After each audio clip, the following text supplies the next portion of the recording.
In your car, listen to Newswatch 16 on WKRZ AM 1340. Proud to serve northeastern and central Pennsylvania. This is WNEP 16, the news station. Now, Nolan Johannes, Karen Harch, pilot Jack Rulin in Skycam 16, Chief Meteorologist Tom Clark, and Joe Zone on sports. This is Newswatch 16. The water and giardiasis problem in our area was attacked on two fronts today. In Lackawanna County, federal EPA officials tested the Nesbitt watershed area that's above the contaminated Springbrook Reservoir.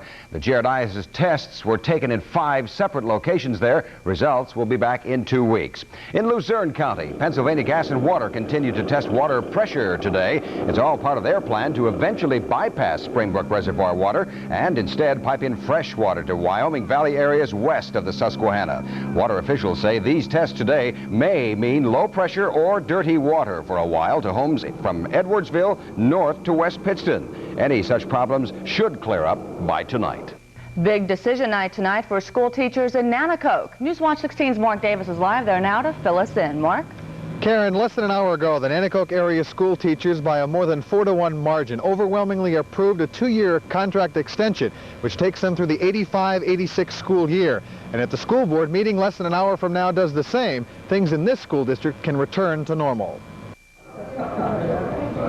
Even before the more than 100 teachers gathered for the contract extension vote, you could notice a change in attitude at the Nanticoke area school district. The students, as they left school today, told me the pressure is off and things are getting better. They're teaching a lot more than they were. A lot more. I mean, they're not lengthening the class. I mean, they're keeping the classes longer than they were. They're not going on the halls and talking. Attitudes are better? Oh, a lot better. It's easier because, you know, that you're going to have school, and it does, you know, take the stress off a little, you know. The kids still have some days to make up because of the various strikes, but a new school calendar has not yet been drawn up. Teachers like Ed Pashinsky say they feel the relief too and are anxious to again concentrate on education instead of contract troubles. The added 2 years, the stability of those 2 years has brought forth a totally new atmosphere. The weight is lifted off our shoulders, off the student shoulders, everyone, and now we're relaxed that we can concentrate on education. The school board meeting here in Nanticoke is set for 7 o'clock tonight. The school board is expected by at least a 5-4 or 5-3 majority to approve this contract. And that means that the teachers in the school board here in Nanticoke wouldn't have to talk contract again until January of 1986. And that's good news after a 2-year labor dispute. I'm Mark Davis, Newswatch 16, live with the Instacam in Nanticoke. Nolan, Karen? Thank you, Mark. In another school matter, the State Board of Education today gave its preliminary okay to a statewide competency test. The hour-long exam will be given to students in the 3rd, 5th, and 8th grades. If the students get low results on the math and reading exam, they might have to take remedial classes. That's if the legislature passes a remedial class bill. And stick around. We'll be getting into some consumer business when we come back. There's a warning tonight about Michael Jackson tickets. And Action 16 will be here, solving a problem with a company on the other side of the globe.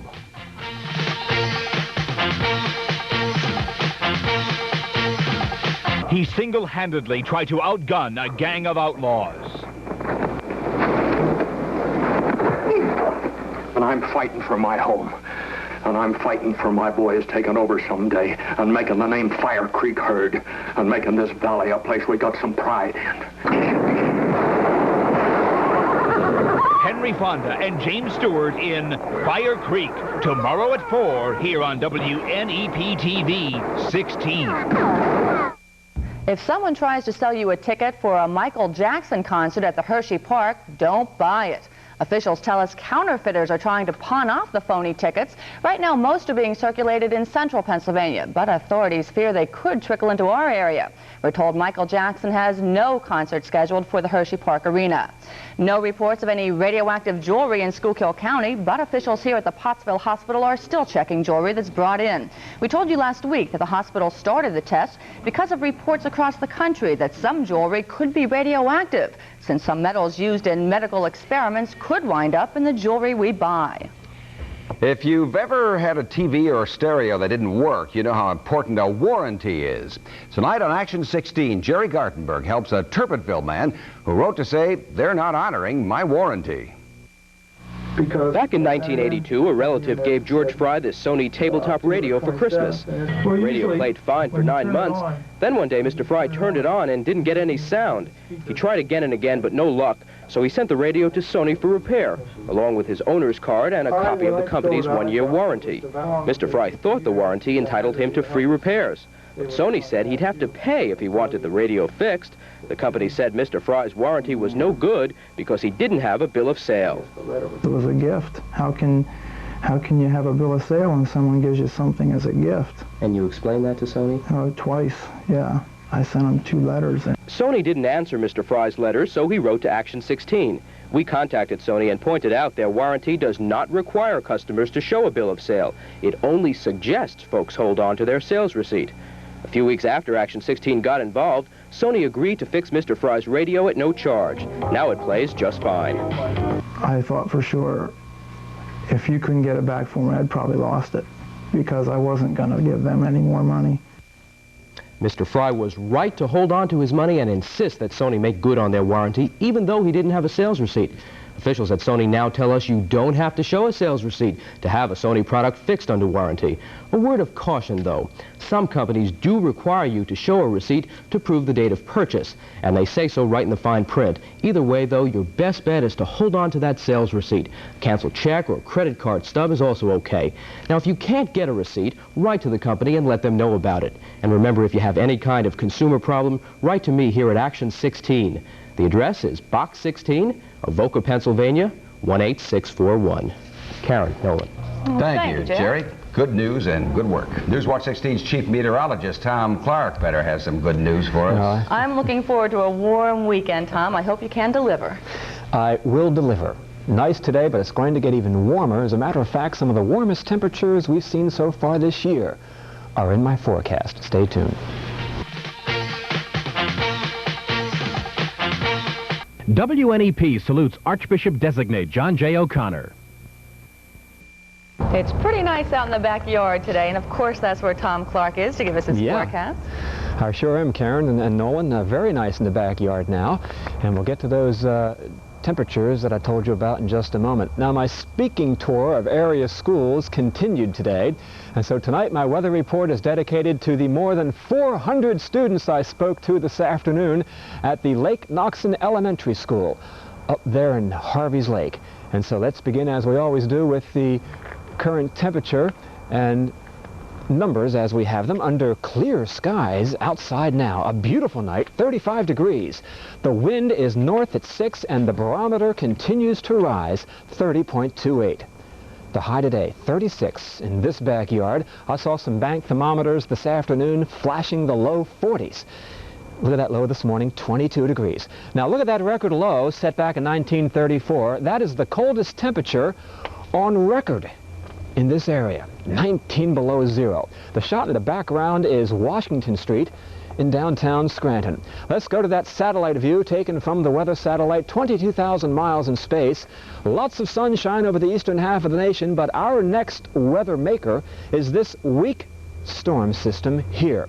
Light rain and drizzle now falling in parts of Missouri. And look at this, some thunderstorms down over Louisiana. Now this storm system, as weak as it is, will be passing up over Pennsylvania tomorrow night and Saturday morning, and with it a little bit of light rain for us. But as it goes on by, our wind flow will still be from the south, and so even warmer temperatures coming in over the weekend than what I expect here tomorrow. Some more rain coming in off the west coast now, and that will be moving in here Monday and Tuesday of next week with some more rain. But we're looking good, folks, the next couple of days. Here's the forecast for tonight. We have clear skies. Between now and daybreak tomorrow, there'll be a first quarter moon overhead, a pretty sight. 20 in New Milford, the low in Troy, Bradford County, 20. And up there in Harvey's Lake, which is ice covered right now, 21 your low. 20 in Hazleton, Tremont, 24. Out in Mifflinburg, your low tonight, 23 degrees. Now tomorrow, a very nice day, almost like spring. Plenty of mild sunshine and a light breeze from the south. Ulster, 44. German, 44. In Wilkes-Barre, 45, the high tomorrow. Danville, 45 degrees. Orwigsburg, Schuylkill County, hello down there, 46, your high tomorrow. Out in Woolwich, at low 40s. Now the Health Watch looks pretty good tomorrow, a very positive outlook. Your mood, very good on a Friday with above normal temperatures.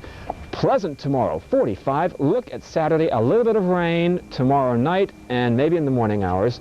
Then some sunshine Saturday afternoon, 51 degrees on Sunday. Karen and Nolan, I know you both cannot wait for that. Yeah. I can't. Either can Joe. He's over here cheering. Yeah. He's excited too, huh? 51. 51. Ooh. Thanks, Tom. See you tonight. All right. And, of course, Joe Zone is next with the sports. He's got a look at the 7th-ranked women's basketball team. Plus, Sports Star of the Week and today's Olympic action when we come back. Could this be your favorite DJ? Find out tonight at 7.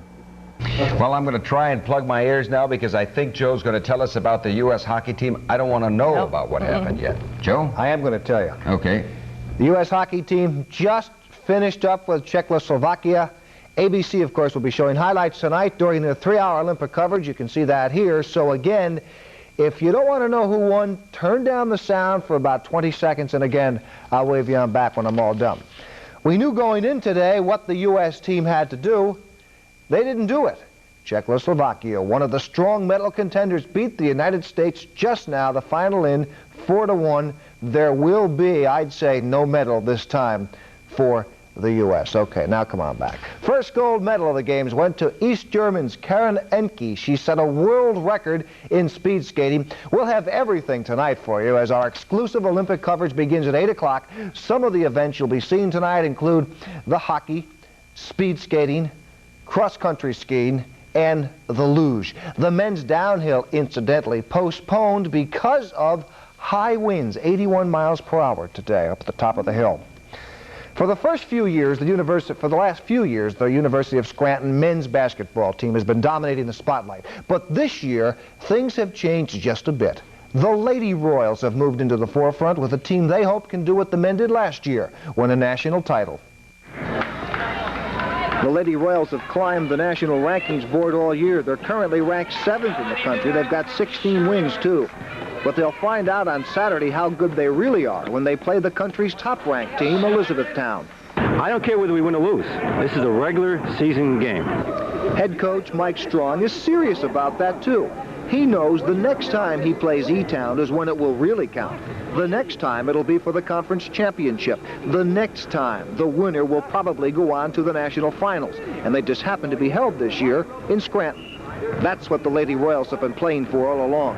That's what the seniors have dedicated this season to. I think I've added some leadership, and the last couple games I was playing well, and some leadership on the court. I even thought at the beginning of the year there'd be 2, maybe even 3 freshmen starting, and I have to hand it to the upperclassmen, and they just said no way, and they backed the freshmen off, and they're keeping the lid on an awful lot of talent in that freshman class.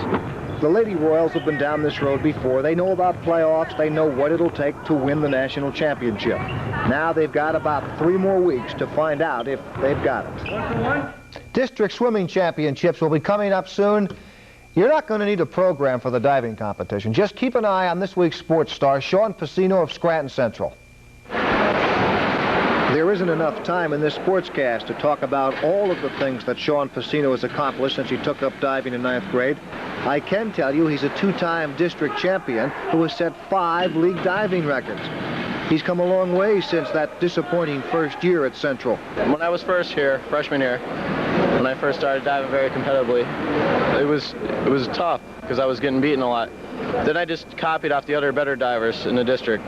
In the sophomore year, I started winning a lot more. Then I made it down to the state meet. Then I got beaten at the state meet, and I was copying off the kids down at the state meet. It took me 2 years to do what they're doing. I'm doing it right now and hope to do well at the states. Pacino was the first area scholastic diver to score over 300 points. He's done that 5 times. Last week, he reached 305 points, a new conference record. I'm pushing myself to be very competitive statewide, and my goal is top 6 at states, and I keep pushing myself to be top 6 at state. Sean Pacino doesn't have a whole lot left to do. He's told you about the one goal that remains, a state championship. A lot of people who know diving think this is his year. It's definitely his week as our WNEP-TV sports star. Runners-up this week, Tim Owen, Jim Mexdorf, and Earl Greer. And don't forget that Olympic coverage tonight. All right. Okay. Looking forward to it. Newswatch 16 heads out in Skycam 16 to get the lowdown on a space experiment. We'll shuttle that story by you as Newswatch 16 continues.